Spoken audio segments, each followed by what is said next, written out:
Le but de l'exercice 1 est de justifier une égalité en utilisant la propriété du parallélogramme. C'est un petit entraînement pour cet exercice-là. Donc là, j'ai fait deux petits exemples au tableau et vous vous appuierez sur ces exemples pour faire l'exercice 1. Bon, qu'est-ce qu'on vous dit? Donc, on a 4 points tels que PR égale ST. Donc, les points sont PR et ST. Et on vous demande de justifier que SP égale TR.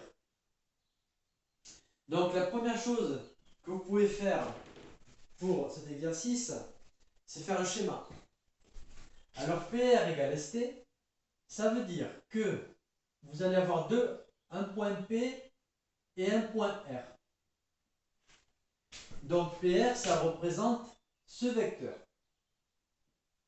Bon, ST, vous pouvez faire un schéma comme vous le voulez. Si je mets S ici, ça va imposer que le point soit ici, parce qu'il faut que les deux vecteurs soient égaux. Donc, la schématisation d'une égalité revient à ce type de choses. Bon, alors maintenant, étant donné qu'on a une égalité, on voit tout de suite que la figure qui est formée par deux vecteurs égaux est toujours un parallélogramme. Ce qui va mettre en évidence,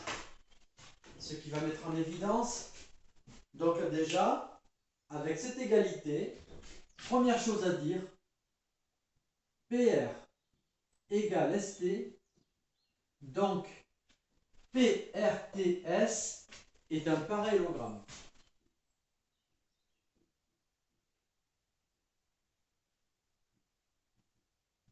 Je n'ai pas écrit en entier, c'est un parallélogramme.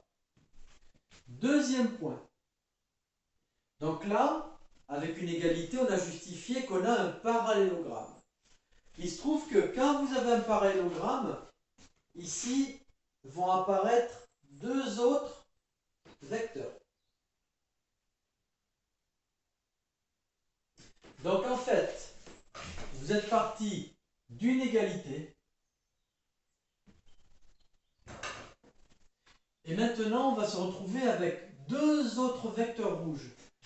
Et ces deux autres vecteurs rouges, je vais les marquer en rouge, donc PS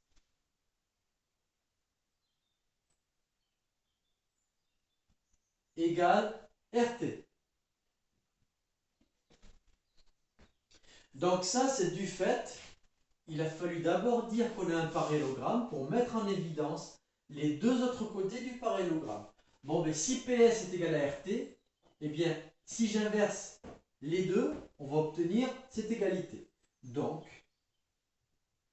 SP égale TR.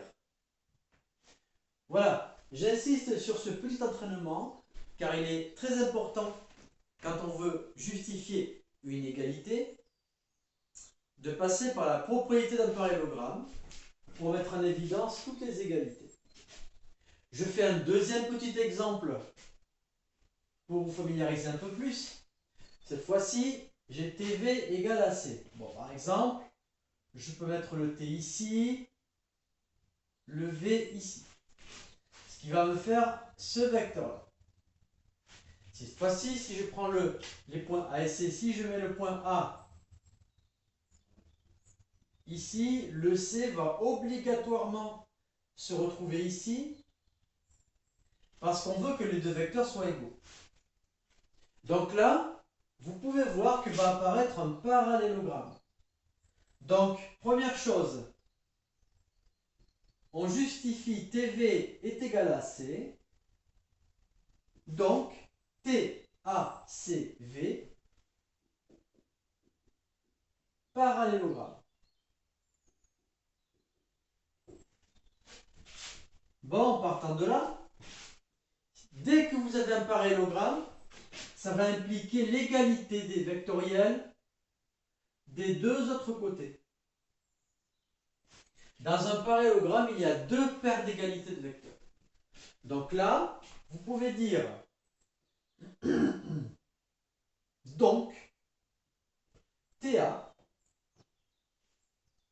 est égal à VC.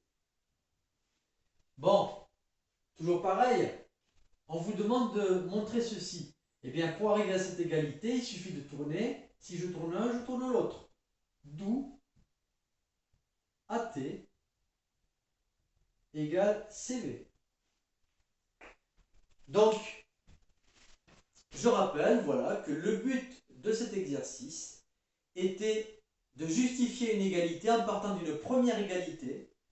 Une égalité de vecteurs va toujours mettre en évidence un parallélogramme, et un parallélogramme met toujours en évidence deux égalités de vecteurs. Parce qu'un parallélogramme, vous avez deux vecteurs égaux et deux autres. Voilà. Donc, si une première égalité a été mise en place, une deuxième peut être justifiée. Donc, voilà l'objet de l'exercice numéro